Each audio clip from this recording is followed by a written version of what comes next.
Welcome to this podcast episode. Today I'm excited to share an interview that I did with Dr. Jeanette Potts, co-founder of Vista Urology in California.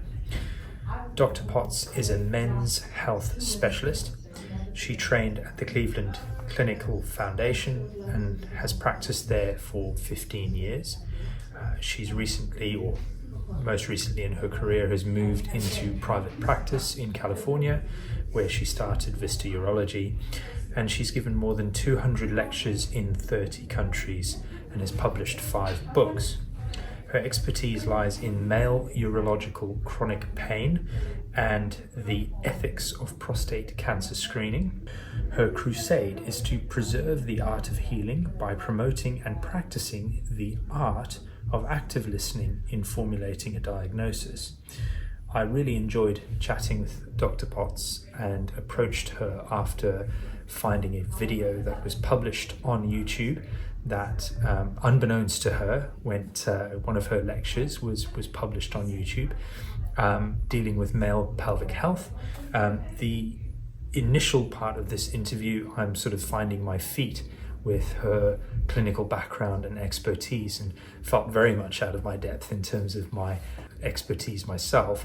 But I think as the conversation gets further into the podcast, you'll really enjoy the questions that I had off the back of some of the things that she says, and also the nature of her history and her past, and how much of a struggle that she's had to go through to bring this information to the public and change some of the way that the medical establishment has dealt with people, and men in particular, with chronic pelvic pain. So I hope you enjoy this episode, and I will see you in the next one.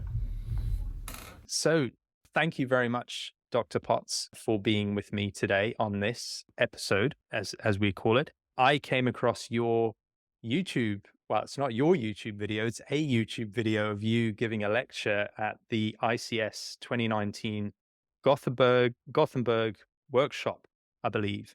And it blew me away, not only because I love your reference to Joseph Campbell and the hero's journey, big fan of that, but also because it was something that vindicated me, as your words I'm using here from when we first started this call today, because for probably about the first year of my journey into chronic pelvic pain and having chronic pelvic pain, I was sort of made to feel, not on purpose, but I was made to feel quite lonely and quite misinformed, and sort of like I was a madman.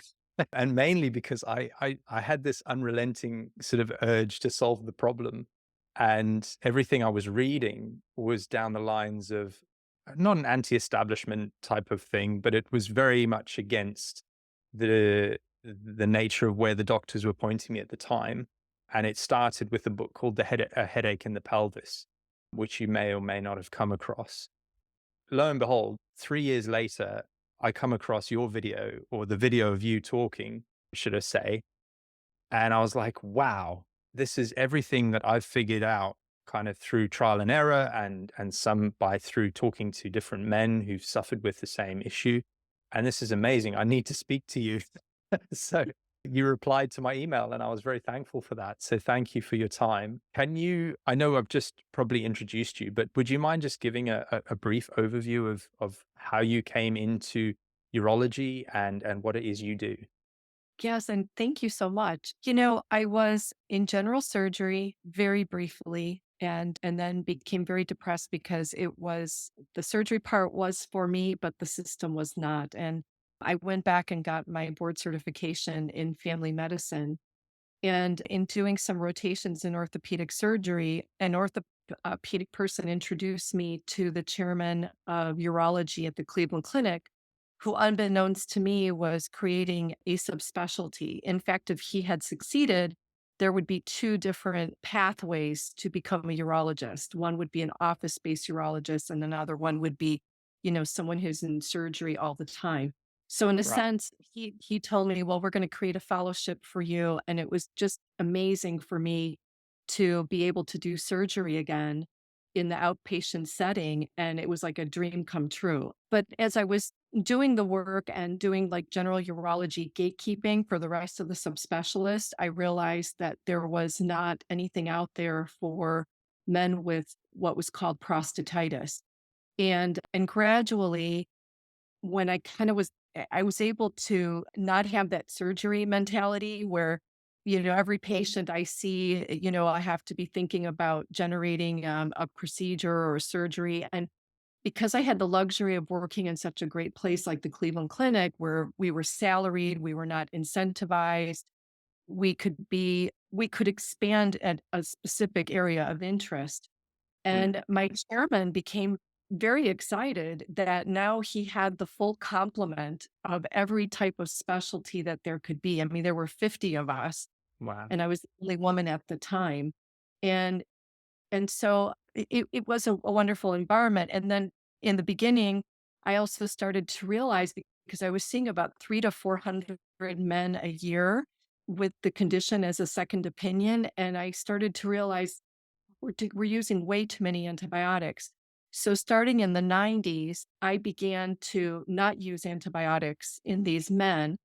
And I can honestly say that for a good month or two, I was so stressed out. I thought I'm going to have a major lawsuit, something bad is going to happen.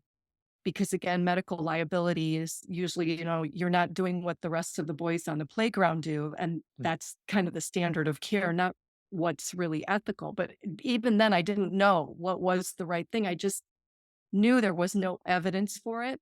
Mm. And then I also kind of turned around the philosophy of beginning empiric antibiotics and waiting for the culture to come back and then either continuing it or discontinuing it. And I thought, it doesn't matter how busy we are as clinicians, the right thing to do, provided that the patient isn't febrile, which they hardly ever are in this kind of setting, it's best to do the localization culture. And once the result is available within a week, to contact the patient and reassure them, which is the vast majority of times. And they didn't even have to begin an antibiotic, which would wreak havoc on their gut. And, back in the 90s and even on through to like 2012, 2015, I would see men who were taking years worth of antibiotics. So it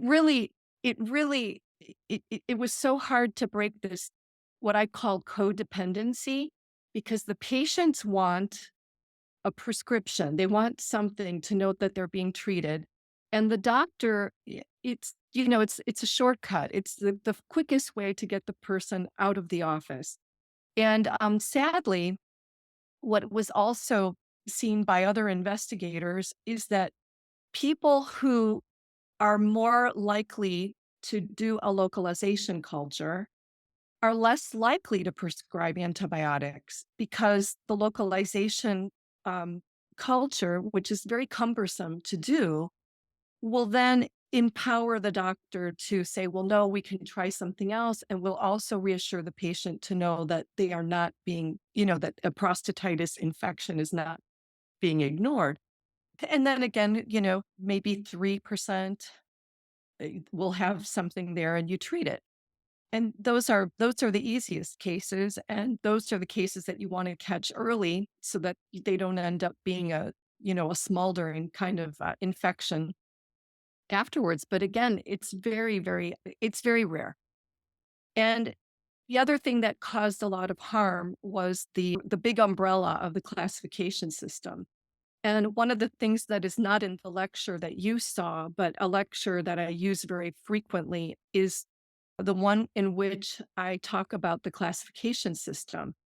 And what it does is since 1996, and it's been adopted everywhere, that there is this prostatitis classification, and there's an acute, there's a chronic, and then there's a non-bacterial, which represents back at that time, not over 90% of the patients. And then there's a fourth category, which is leukocytospermia or an abundance of inflammatory cells in the semen in one who is asymptomatic. Or you could see this also in prostate biopsies, but that's another category. And I I think to myself, Can you imagine if there was an encephalitis Mm. classification system and the third classification or the third category would be called headache? And then you'd be treating every person who comes in for a headache as if they had encephalitis, Yeah. where it really should be the reverse, where it's a headache. And then let's do our work to figure out what is the cause of the headache. By the same token, nowadays the evolution is, oh, you have a urologic chronic pelvic pain syndrome. And if you're a woman, you get that diagnosis or you get bladder pain syndrome slash interstitial cystitis. And again, these are terrifically misleading because both bladder pain syndrome and chronic pelvic pain syndrome are not diagnoses. They are a constellation of presentations and symptoms that the patients have. And it's up to the doctor to figure out which diagnosis is causing. Unfortunately, there's usually more than one cause, but to find out the causes and to tailor the management strategy for that person. Mm. So, I mean, that's that's going back to the 90s, right? So this is wild that like when I've come across your video, what we're in 2024 now. So that's nearly 20 years, is that right?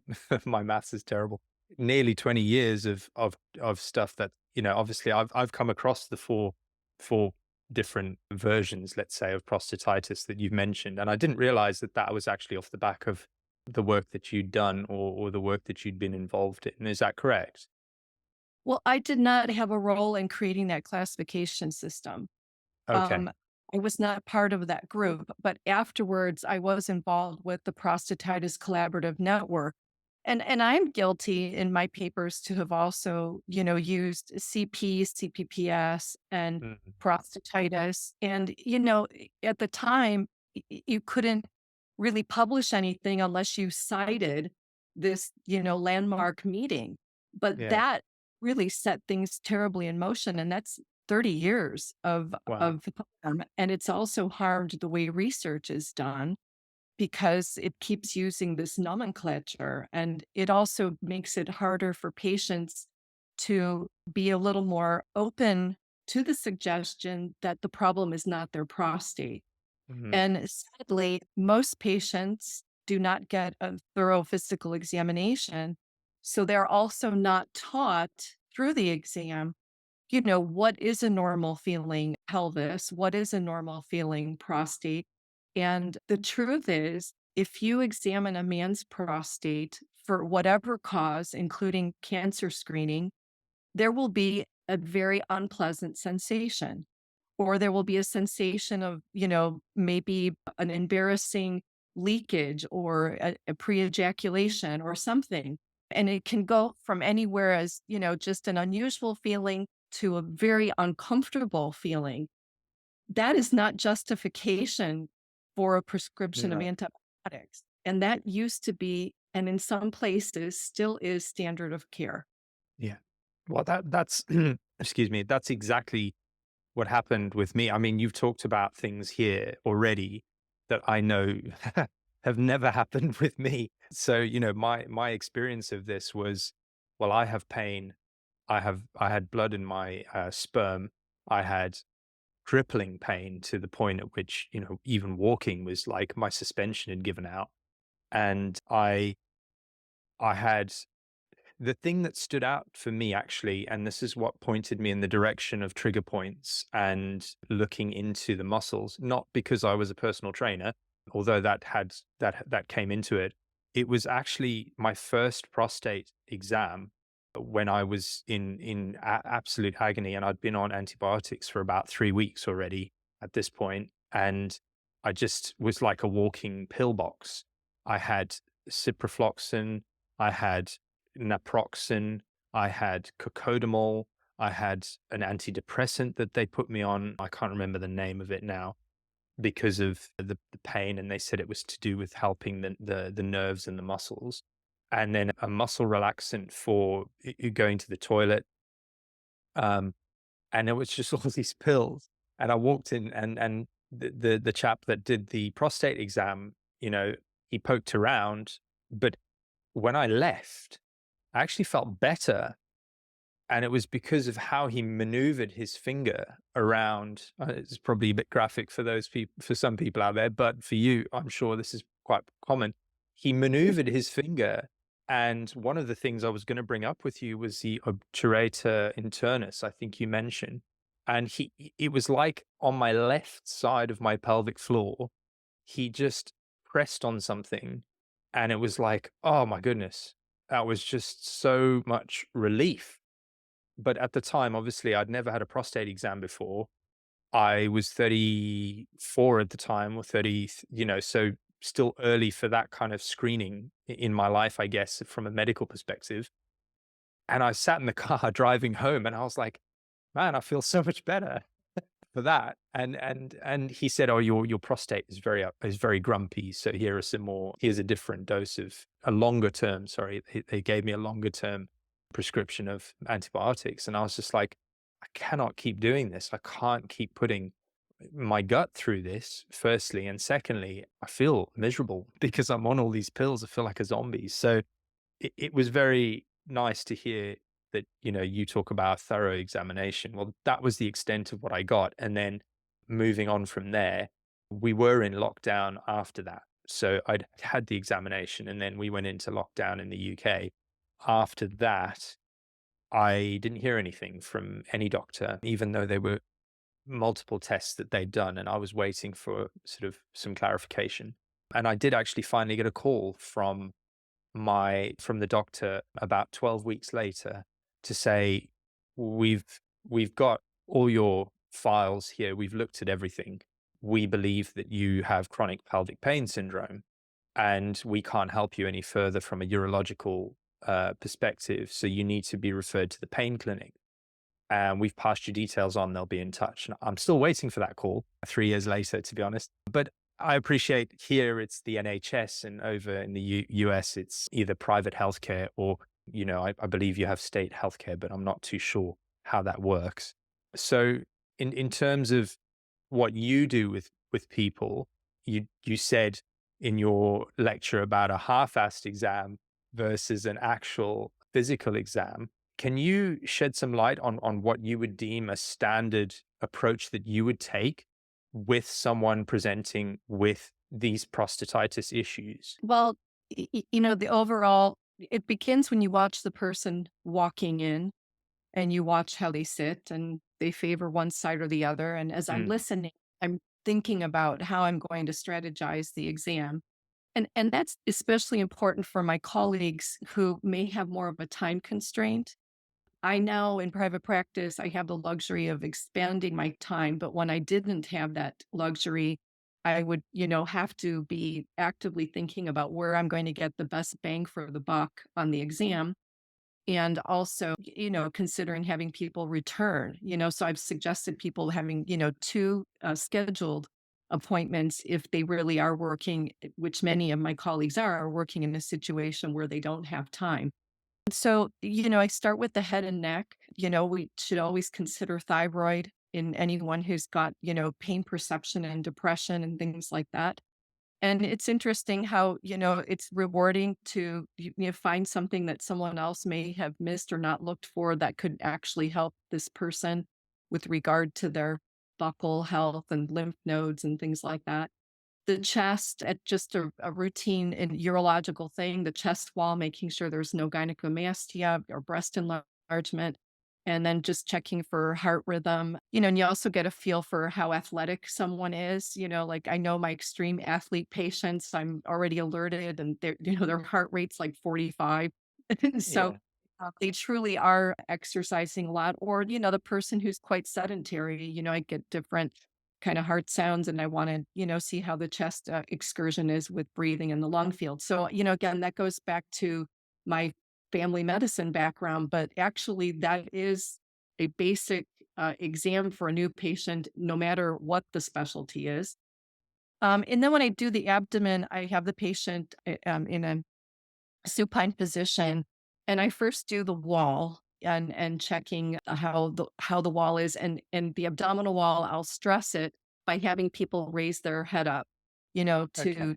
to get to isolate the muscles, the rectus muscles and the external obliques and such. And then I go a little more deeply and check for the psoas and the iliacus muscle, and I do some provocative testing for those. Before doing this, however, I do percuss.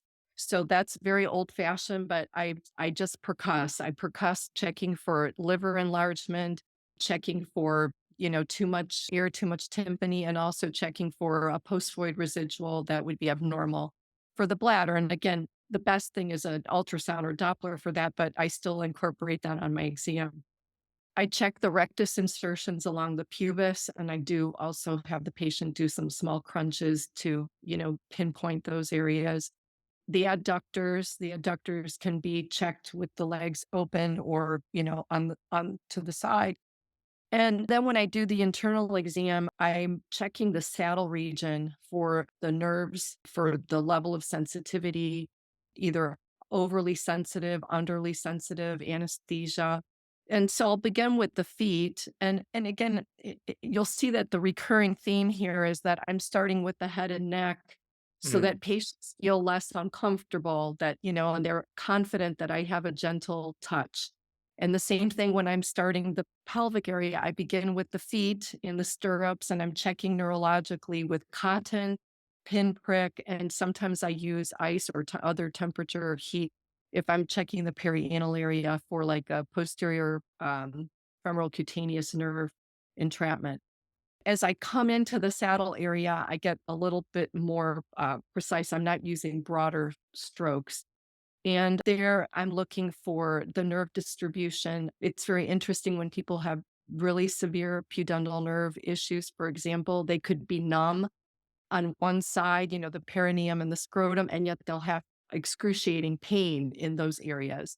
And and again, the posterior femoral cutaneous. And I'm not throwing these diagnoses around lightly because oftentimes, if we intervene soon enough, the same things that would be used to help somebody who has just myofascial trigger points or pelvic floor shortening causing the pain will be the same things that will ameliorate the person who has a neuropathic pain. So I don't want to scare anybody like lumping in, oh, here's yet another diagnosis to burden the patient. But it's just things that one needs to be aware of because sometimes we want to add neuromodulating medication or we may want to add a nerve block, and that's again, not often. Not often do we need Mm. to and then after doing that type of exam, checking the genitals, making sure everything is normal externally, then I palpate the inside of the pelvis and then do some provocative testing there too. Checking the recruitment and strength of the muscles. For the most part, men are strong and they don't need strengthening down there. What Mm. we need them to do is recruit the muscle and then learn how to drop the pelvis and lengthen the muscle. So it's almost like the way I describe it is that we want people to relax like this, but a lot of our patients are like that. I'm sorry. A lot of the patients are like this, Yeah. they're pulling up and they're tight. So I want them to take their pelvic floor and kind of exaggerate That. this Yeah. sort of lengthening. And just, it's a basic kind of concept. While the muscles are long, they're less prone to create little knots, which are precisely what myofascial trigger points are. Mm. And we're all very comfortable in public talking about, oh, I had a headache and the masseuse, took care of these knots I had here and they went away. But we can't in normal public conversation talk about the knot I had in my levator ani and now my that pain I was having in my rectum is all better now. Yeah. So, but it's very similar. And so I'm checking for those things. Also checking for any abnormality masses, it's rare, but again, there's things that need to be examined with one's finger. And the most important thing for me too is just to allow the patient to know where you're palpating and reproducing perhaps some of their symptoms so that they realize it's not their prostate. And then preparing them finally at the end. Now I'm going to feel your prostate and you're going to feel this, unusual feeling and it might be uncomfortable, but now they're prepared and they know, and they can differentiate they can differentiate the sensation they have to their prostate versus, a trigger point in obturator internus. Mm. So it's important. And then being very careful around the Alcock's canal where the pudendal nerve arises. And sometimes you get really nice reproduction there, generally, of the pain that shoots to the head of the penis, which is almost classic anterior branch of this area. And, so again, you have to be careful. You don't want to be as the practitioner, you don't want to be the one causing a new symptom, No, no, but I understand. Yeah. yeah, you can reproduce it for people. And it just brings a different understanding. And to me, it enhances the compliance that's required to go through a regimen of physical therapy, of behavioral changes, of medication and meditation, whatever we find works best for this patient. And Mm. then I stand them up and we do some positional things too to look at the feet, pronation, leg length disparity, which usually is just functional, and just improve what they're doing, especially with really athletic men. We don't want to make them sedentary to get better. We want to modify the good habits that they already are pursuing. Mm. So that to me is Okay. very cool. Wow. Okay. I see why you mean 2 appointments is pretty good. I had a 10-minute slot with my doctor. So, Oh yeah. and And well, there's another part of this too. You asked me the approach to the physical part, but there is the other part, which is, you know, how do I know that perhaps this person is also predisposed to a central sensitization phenomenon, which mm, is which really is the vast majority of patients. And yeah. what I find in my practice that is very sad is that many practitioners will be like, "Oh, well, what did they publish in that NIH paper? Or what does that Potts lady do? Oh, yeah, she sends them to PT." And that is not true. I mean, only a few of my patients go to PT. And even the patients that I refer to PT, I still have to manage their care because sometimes they need adjuvant therapy, which requires neuromodulation or antidepressants or something, to that effect. And because they need to be reassured about the other symptoms that are occurring outside the pelvis. Mm, And indeed, the group that's doing the MAP, the NIH sponsored multidisciplinary trial for pelvic pain, they found that 70% of patients with this condition report pain and other discomfort and symptomatology outside of the pelvis. yeah. 70%. So That's we're a big not number. dealing with the urologic problem, much less a prostate problem. We're dealing many times with the global sensitization. So we have to also take into account a person's level of anxiety or fear or what the implications are or the interpretation in our brains. What is the interpretation of that pain that I'm perceiving down in, this private, very innervated area with the implications of my privacy, my intimacy, and my sexuality. It's Mm. remarkable. It's quite a thing. I talk to people about this because I see people with all sorts of issues coming through my door, and I'm like, we've got to spend some time with a bit of a searchlight and start to figure things out, and then it's my job to guide you more so than it is to poke you to fix you, if that makes sense. Like I Yes. can't I can't make I can't make someone change their behavior to stop them from creating some of the problems that they don't even know they're creating with that behavior, for example. So for me, I that's why I resonated with what you mentioned about the hero's journey. So if people out there listening to this or watching this aren't familiar with Joseph Campbell's hero's journey, I suggest you go and look at it because there's 11 stages to it, and you talk about those, and I could look at those stages and I can literally think about everything at those stages. I still believe I've still got a way to go around that, but in terms of of what you mentioned there. Obviously, you went through a sort of a hero's journey with your work, and I think men suffering and women suffering with pelvic pain, but men suffering with this will have to go through that process. And sometimes I find the people that I talk to who reach out to me end up, they want a solution that's kind of delivered, and it doesn't. I've never come across it. Certainly in my case, it wasn't hand given to me. It was like, hey, here's some information and here's some experiences and here's what's happened. And, just what you were saying there about the hips and the gait cycle, or, like as someone walks in, how you read their anxiety and their stress levels and getting to kind of calm them down. I mean, I can think of probably a handful of things of mine that you would have gone, if I'd known that, if you were talking to me back then, you'd be like, I know exactly where to go with this. So for me, I broke my coccyx when I was about 13. I slipped on some tiles and landed on my coccyx, and it completely bent to the left.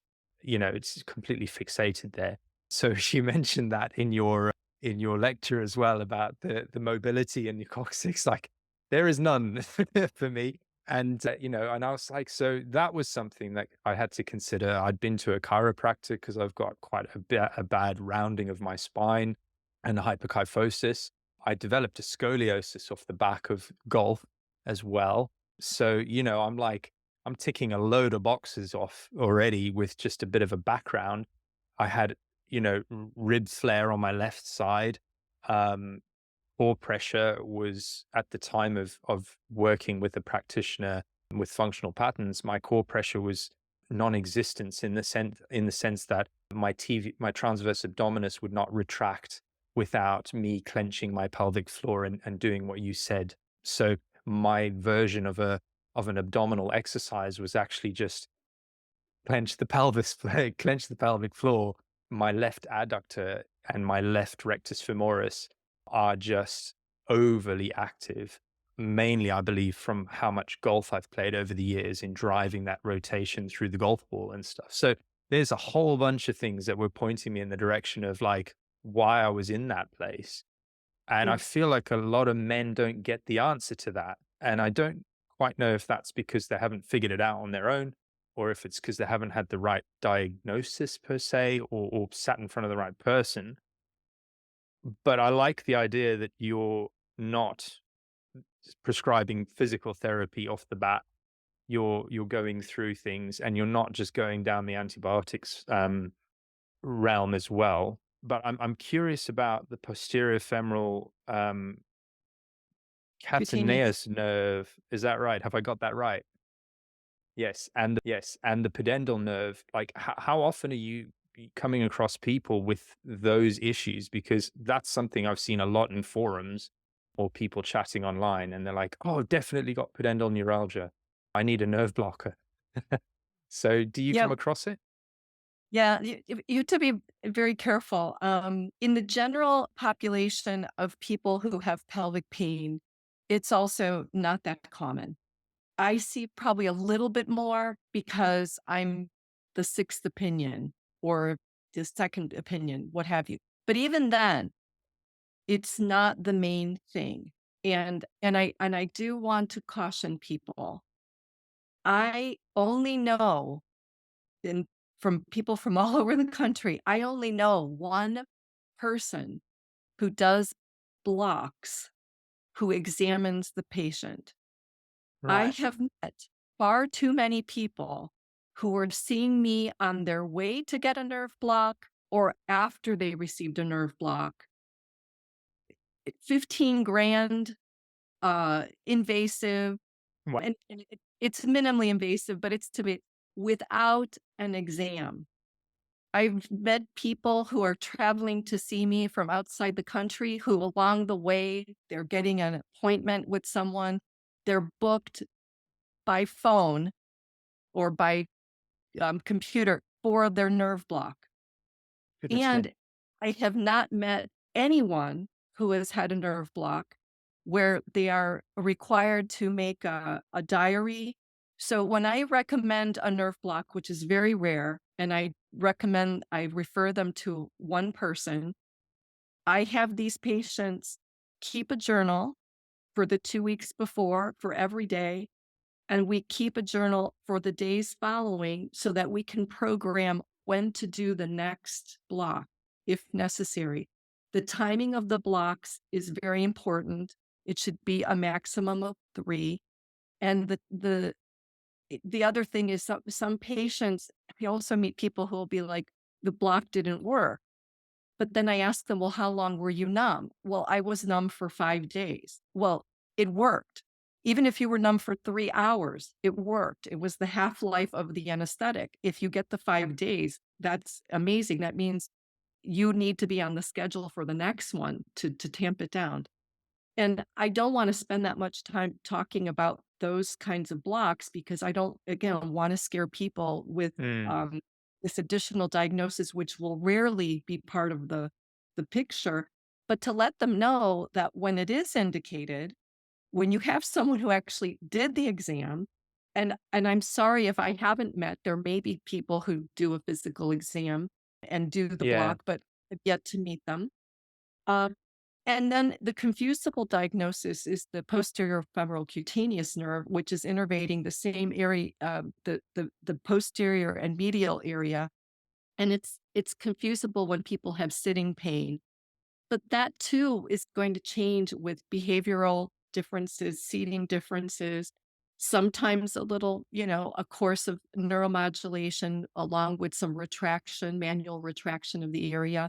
And Mm. there are rare times that I will inject that. It's so accessible. And you Yeah. can just get a little bit of a temporary block to reboot it. But usually not. Usually it will respond to these other things. It's just sad when it's happening for a long More. time or significant trauma that Yeah. impedes the healing. So, No. you're reminding me of this other thing. I really apologize that I never knew who actually said this. I don't know who to cite, but I heard someone once in a lecture say that, when we're in emergency type of situations in the operating room, acute care, emergency room, the statement, don't just stand there, do something, is absolutely appropriate.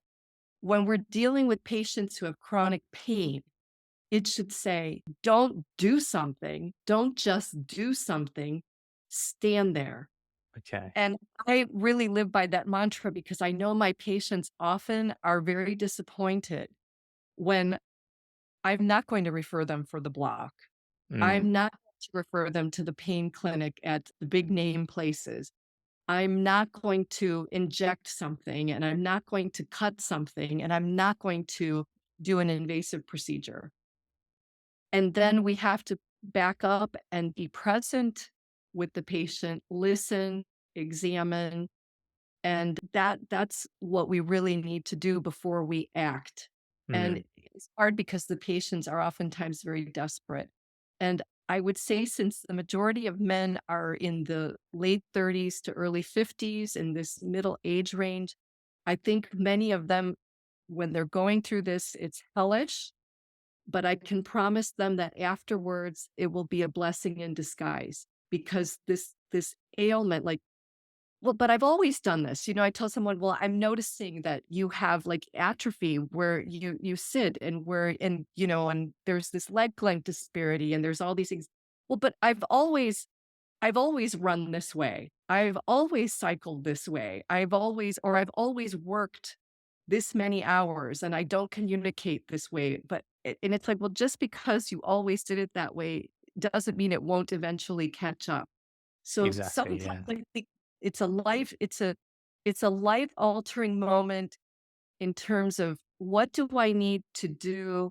What do I need to change? Maybe even a small modification will just be an investment for someone's future life. Mhm.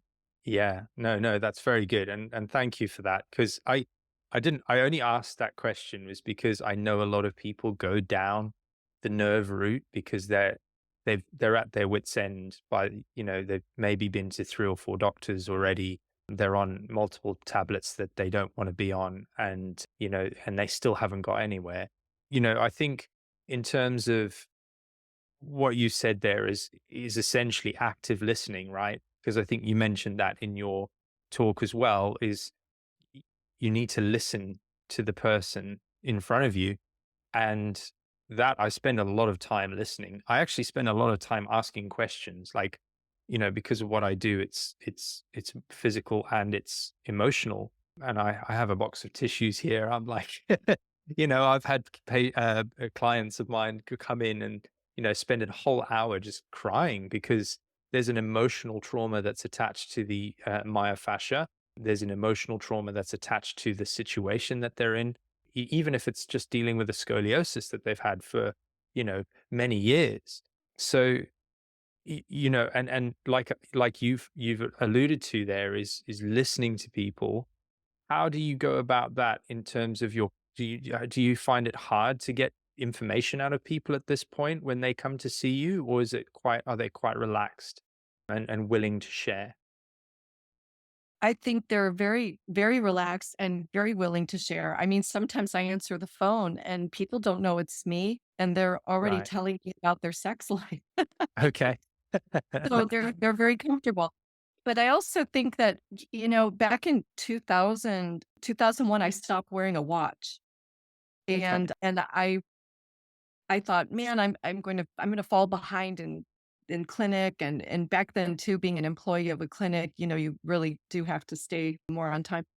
And I found that nothing changed. And I also found, which I think I'm going to be a little sexist for a moment. I think it's something women kind of discover naturally. If we let people talk and we take notes while they're talking, it'll be okay. Sometimes it feels like, oh my gosh, the time is ticking away and this person is not making their point.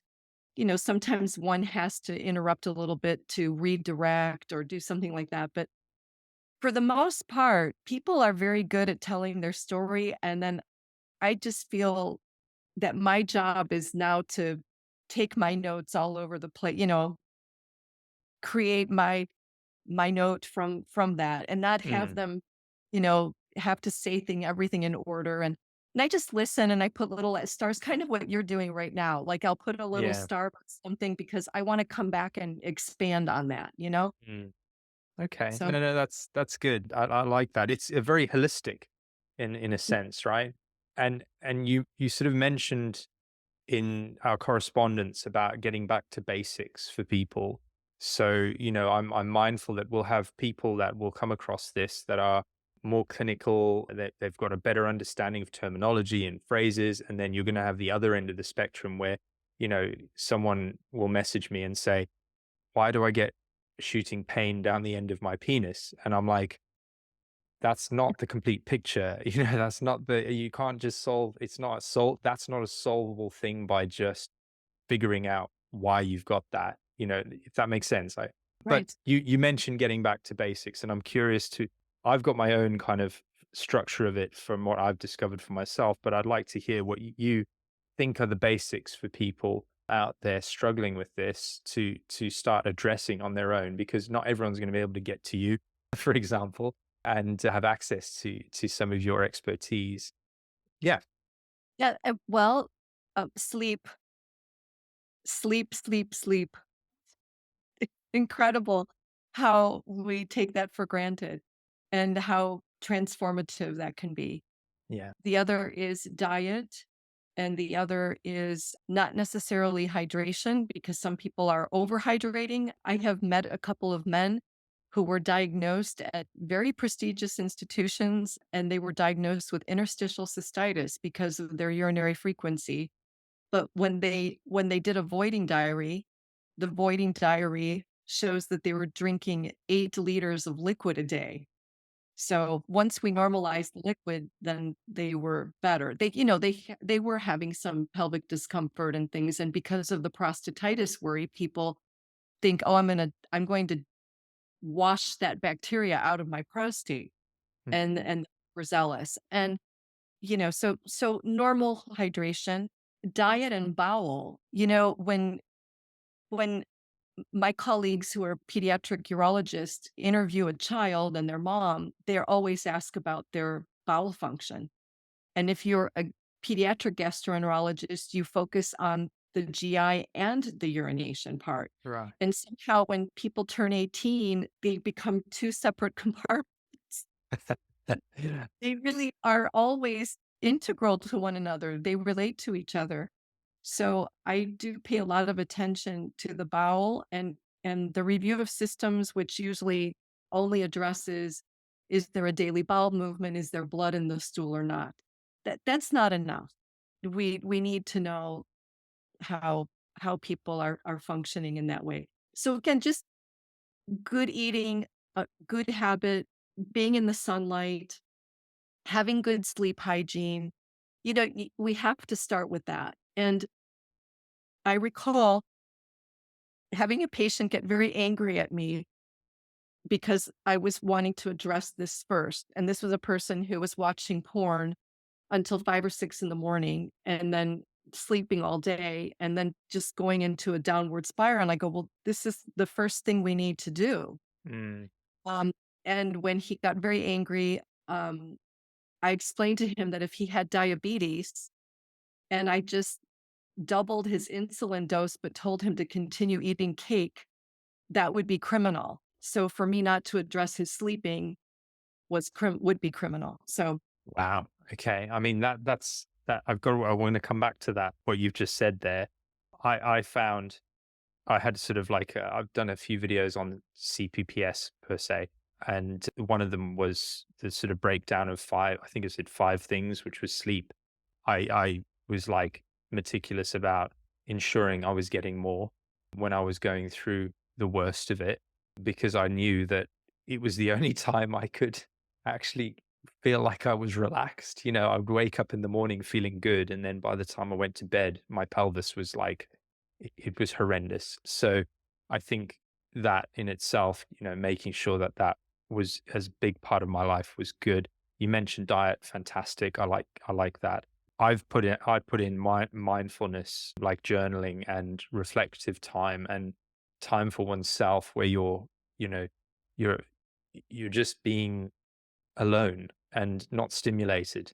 I thought that was quite good for people addressing biomechanics. And I think you mentioned being, physically active and having good form with what you're doing.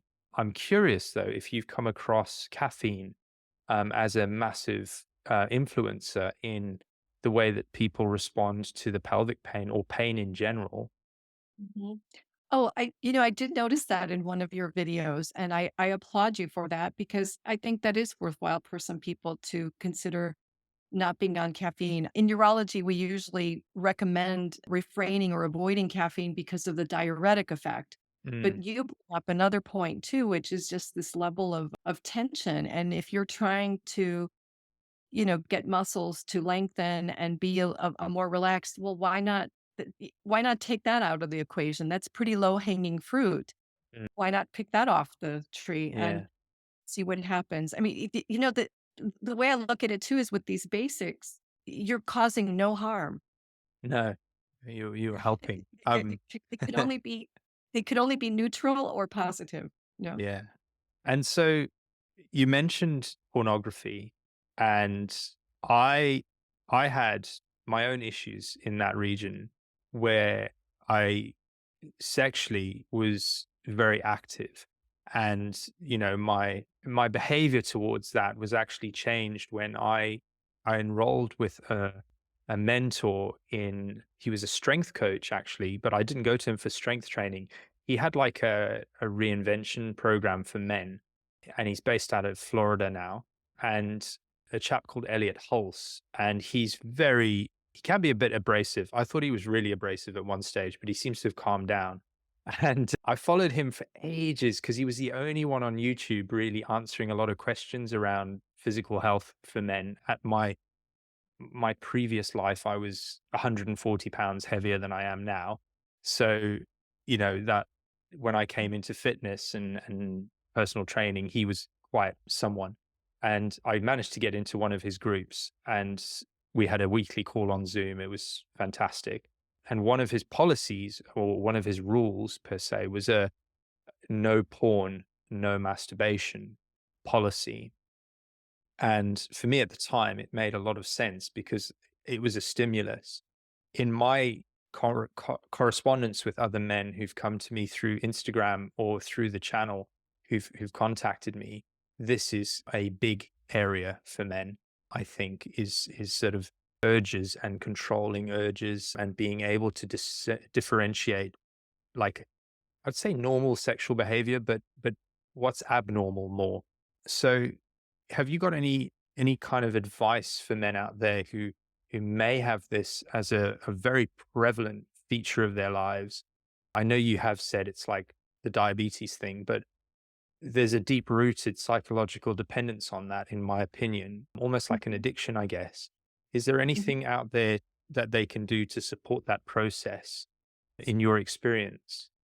Yeah, that is such a difficult question because I mean, first of all, while I think I'm very empathic and I joke around that I must have been a man in a previous life, I don't know how you all manage. You have higher testosterone levels than I do, and I can only empathize to a certain level. And I think porn is it's set up in such a way to be absolutely attractive and almost impossible to break away from. Mhm. And so I when I bring up the porn issue, it's not because I'm judging men, it's because sometimes it does become such a compulsive thing that it is part of why this particular man is having a lot of pelvic floor tension and a lot of, dysorgasmia, which is something I coined. There's that heightened tension. And along with the addictive quality of pornography, and then, I mean, who's to say, our most vivid imaginations and fantasies, we're not gonna condemn those or say No. they're wrong. There is something about the porn effect where there's almost like a postponement where edging comes in, where it's just like, well, now I'm going to see something even more hardcore, or I'm gonna really hold the orgasm so it's gonna be really incredible and see Mm. one more thing or try to build up. And I think particularly in younger men too, it's almost like a way of gaining confidence that, oh, I'm going to try to hold on and that way I'll be a better performer sexually. And so many times I have to tell men, I don't know, I just be good at a lot of things. You really don't need to work that hard for us. Like I'm giving you permission to be like, there's so many ways that women have pleasure. Yeah, We yeah, yeah. don't need to have you like killing yourself Yeah. to avoid. And I've even told, some of my younger patients, I'm like, it's part of the excitement, you're why do you want to suppress your absolute wonderful excitement? Yeah. That's a gift to your partner. So, but then we see this in all age groups. There's no one who really is spared. And I would just say if it starts to become something that is uncomfortable or you're finding that you need to do, as one man told me, I need to have multiple orgasms therapeutically. It starts making his wife feel like nothing more than a blow up doll. That wreaks havoc on the relationship. I Yeah. think just it's almost like the cage question for Mm. alcohol. But is this starting to affect your life? Then you may need to speak to a professional about it. Yeah. So, but Okay. and again, it's hard to. There is no research on this because there are no controls. According to one paper I read, there are no young men who have not been exposed to porn, so we don't even have control. We can't do a study. No, no, So I understand that. I mean, it's a difficult one, but it's something that could definitely shed some light on things. I mean, the physio, the initial physio that I saw, again, this was all online. He said to me as well, so it wasn't just the mentor that I spoke to. I mean, he was doing it from a personal, his notion, the mentor that I enrolled with was saying men are giving away their sort of sexuality too freely, and they need to hold on to and retain some of that, in the sense that that's not what women are attracted to, is your, your ability to have longer sex, or your your whatever it may be. He was saying, you need to hold on to that so that you can control and be in more control of yourself, and not be at the whim of the porn industry or whatever. And it's a distraction at the end of the day. It's like it's distracting you from maybe getting your day going, or whatever it might be. Um, so that was quite an interesting thing. But the physio that I saw was like, an orgasm is quite a traumatic experience for a man down there, because there's a lot going on. And I'd never really thought about it until he said it. And I was like, actually, that makes a lot of sense about how much my pelvis is involved in this process, particularly if you're, trying to stop yourself, because that's a whole nother story. So yeah, that's an interesting talking point. I mean, I'm curious, and I'm mindful of your time as well, because of the time change. But you mentioned being scrutinized for your research and your way of thinking. I believe maybe in the lecture, I think you said you pissed a lot of people off with your approach. And I know that you've mentioned this in terms of sort of well-intended doctors and corporate medicine. Have you got sort of anything that you can share on that, or that you'd like to talk about? Because you seem like a doctor that I would want to go to, not someone who's going to sort of look at the time and go, oh, 10 minutes, your slot. And you can only, this is what it's like in the UK. You've got a 10-minute slot to talk about one thing. So if you've got a dodgy knee and a sore pelvis, they're two separate appointments. So, I mean, are you willing to share anything on that? Sure. Well, first of all, it's similar in the United States too because of corporate medicine. So you have the nationalized health service that is, shrinking the time or restricting. And here it's insurance and corporate medicine doing that. So I realized that many of my colleagues are working in a very different situation than I am. But I used to work in that situation and I would fight. Okay. Um, so, it, it's it's exhausting and it's a problem, but yeah, you fight to get more time with your patients.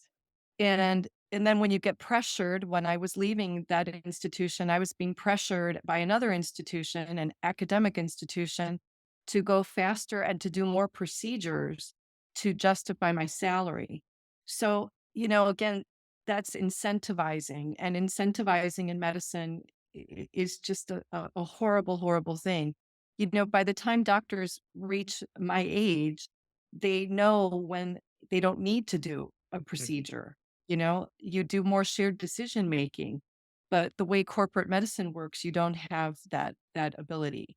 But when I was, first presenting my work as something outside of the prostate, I realize now that what I was doing was threatening people who had laboratories that were funded to look at the prostate. I Mm, was threatening the pharmacological or the pharmaceutical support of some of my colleagues who would be able to or study, and promote a medication, or the same with a gadget. And I can tell you that my story really has never changed.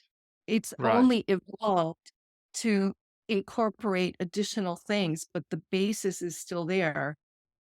And just this week, I saw two patients who flew here to California to see me, and both of them had a myriad of really sexy technological testing from so many places, but no one had ever examined them. Wow. That's And mad. it's really bad. And then they're coming from other countries and they're saying, oh, well, I'm in the United States. And so I'm thinking I'm getting better care. And then I realized, well, how many tens of thousands of dollars have you spent going to all the big brand names and then having a bunch of procedures with it and never having an exam. Um, It, I mean, that's mad. it That's is crazy. maddening. So men's bodies have not changed since I began practicing in the 90s, and the condition has not changed. And, when people talk about technology and procedures and algorithms, I just feel that this area of medicine, which would be the chronic pelvic pain specifically, or central sensitization affecting this area, it means that we are still called to be healers and not technicians. And I think medicine has been gradually transforming to favor technicians over intellectual or caring or empathic doctors. It's like that's a money loser. Mm, The money winners are the technicians and yeah. protocol, the algorithm. And we humans have not evolved with corporate thinking. Our bodies are still our bodies, and Yeah. the medical evolution is not even based on helping patients. It's for profit. It all boils down to profit. Hmm.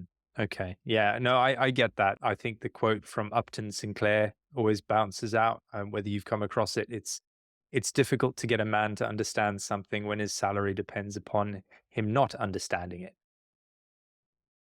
So that's a great quote from the chap's called Upton Sinclair. So he summarized that, and I come across it in my field as well, because what I do with people with functional patterns, it challenges the fitness industry. It challenges the way the fitness industry is structured, in the sense that, you know, we need to be a bit more anthropological in our approach and look at the human and say, treat the system, not the symptoms, and that's essentially what you're doing, which is why I really enjoyed your 15 minutes of fame on on YouTube that I found out was not actually a planned video. I'm surprised at that. But the thing that gets me the most, and this is something that I think I still haven't come across until your video there, was you said 75% out of the study that I think you did was 100 out of 100 people,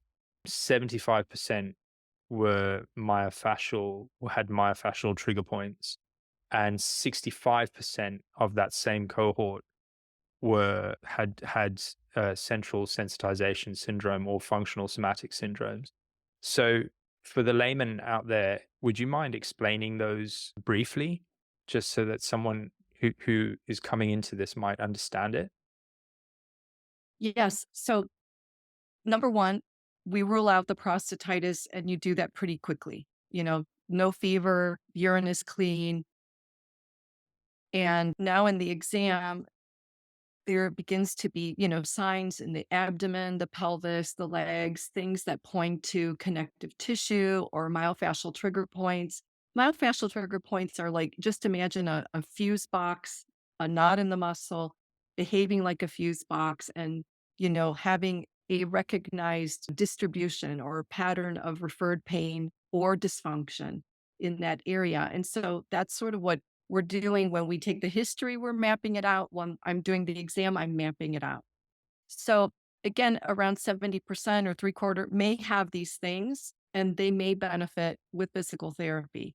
Mm, But then some of them cannot benefit from that alone, because there is an overlap of the what used to be called functional somatic syndromes and is now like a central sensitization.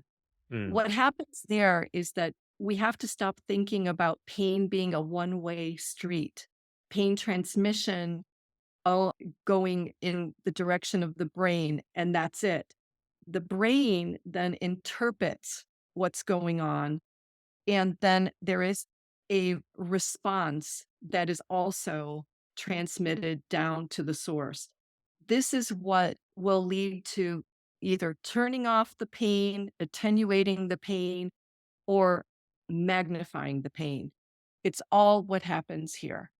And the analogy I use over and over again in my clinic is that you're hammering a nail to the wall and you hit your thumb, you break the nail, it's gross, it's a 9 out of 10 pain. And you say to yourself, oh, you clumsy person. And you can turn it off and continue doing your carpentry or your task.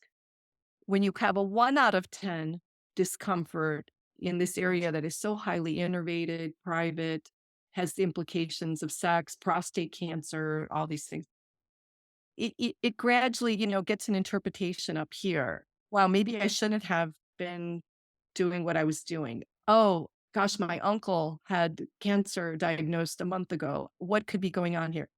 Oh, I'm so distracted. Now my erections aren't that great, but maybe your erection isn't that great because you're distracted. But now you're like, oh no, now I have an erectile dysfunction. Mm, One thing, it just keeps feeding, and the emotion or the anger, the disappointment, the guilt, whatever, is a very potent fuel to now send the message back down the same pathway.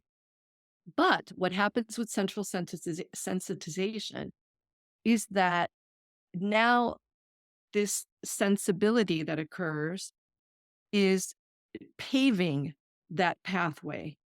And okay. instead of having something that now gets reseeded with grass and the path is gone and you can continue what you're doing, your workouts, your whatever.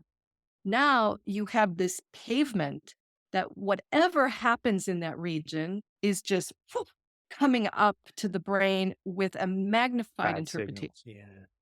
And it keeps going on. And because of the way our nerve roots um, evolve and how they develop, we now begin to overlap between skin, muscle, and viscera or organs. And then your brain doesn't even know where the pain is coming from anymore. And that's Mm, very scary. It's just this region. And that's okay. how this begins to recruit more and more territory, more and more sensations. I understand. Okay, so that is one of the best ways I've ever heard that information described.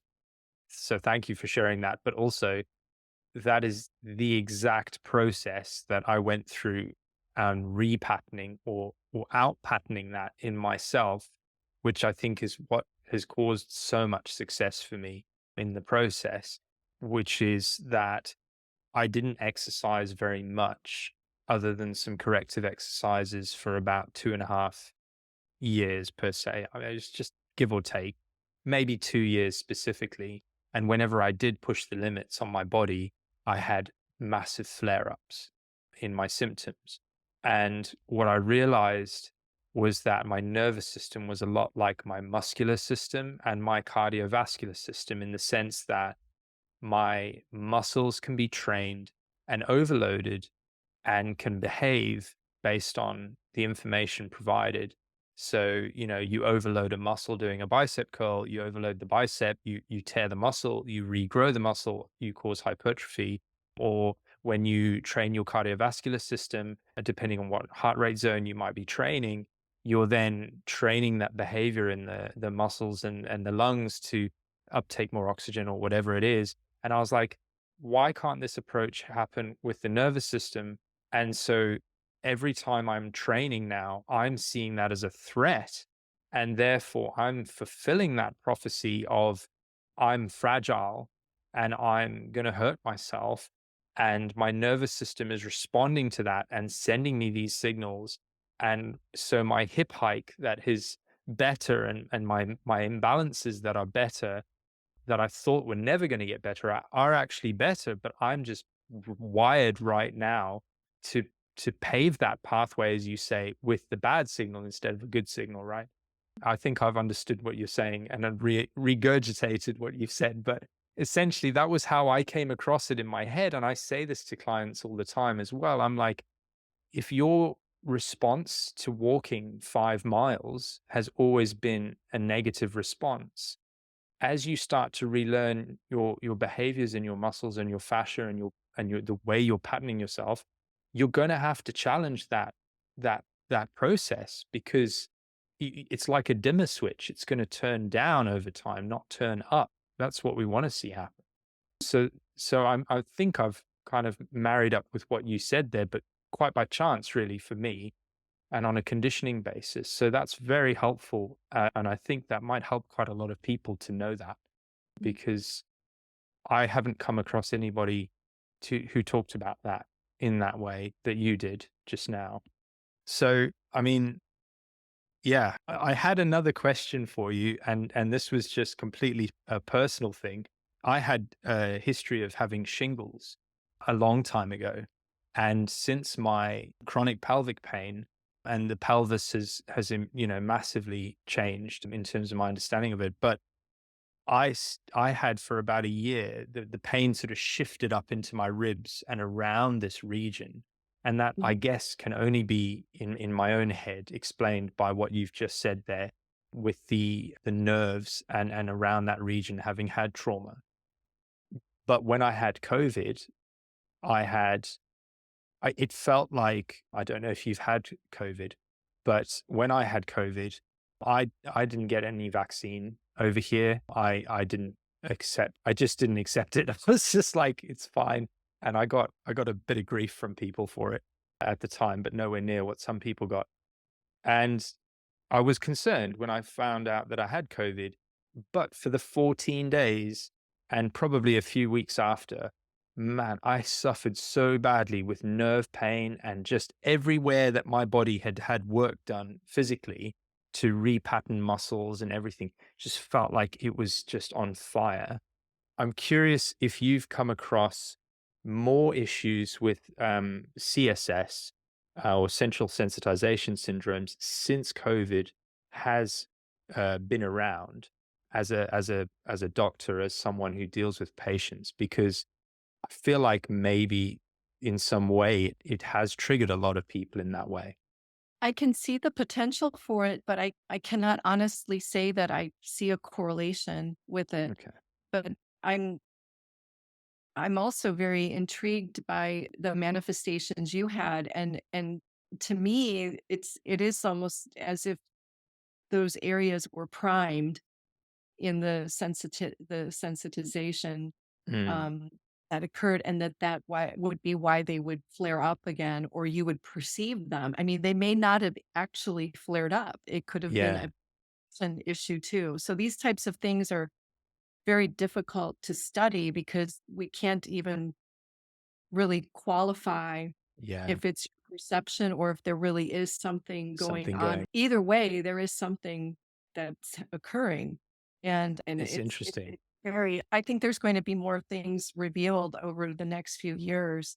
Mm, There's so many unusual neurological things that have occurred for people, with the sensory losses, the loss of taste or smell, yeah. tinnitus, hearing changes, and other dysesthesias, being having unusual sensations. Mm, So, yeah, okay. that's for In- I wonder if no, there no. if there's anyone's making a database with these things. Yeah, I mean, it occurred to me whilst I was in the midst of 14 days of lying in bed that, well, it wasn't that bad. It was 7 days, and then I was up and about, so I was okay. But it did seem like it kind of targeted my weaknesses, if you will, and I think that that's quite something. But yeah, I've literally run out of like all the questions I had. So have you got anything that you would specifically like to share with people out there, that I maybe haven't touched on, or ways in which that you can be contacted or something like that if someone wants to come and see you and speak to you? Yes, it's fine. They're welcome to do so, and I do apologize that I'm outside of insurance, but that's the only way I can spend 90 to minutes to 2 hours. Mm, Usually it's 2 hours, and it is pretty amazing how that time flies. Um, there are ways to do things within 40 minutes. Back in the day when I worked for someone, it was 30 to 40 minutes for the new patients.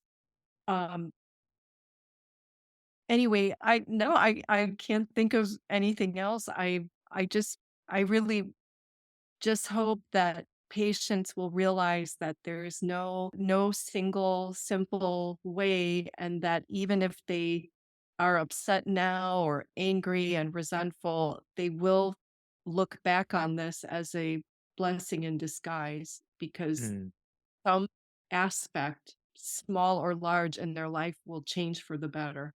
yeah. And I wholeheartedly agree with that.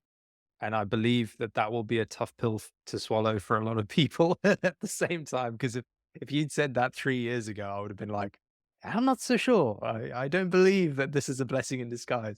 But I do believe that now, and I really do thank you for your time and your sort of energy and particularly for the many years of, I guess, service to true medicine, in my opinion, and standing up for yourself in in front of some corporate stress is all I could say. So Yeah, thank you well, very then you have to be much. on your then you just have to be on your own. But I thank you. I think it's wonderful that you are so generous in sharing your personal experience with this and being a beacon for men who are suffering right now. So I thank you for that too. No worries at all. Well, I will hopefully catch up with you maybe in another future episode where we can dive a little bit deeper in, because I'm sure you've got many more things to touch on. But thank you again for your time and, thanks to everyone listening.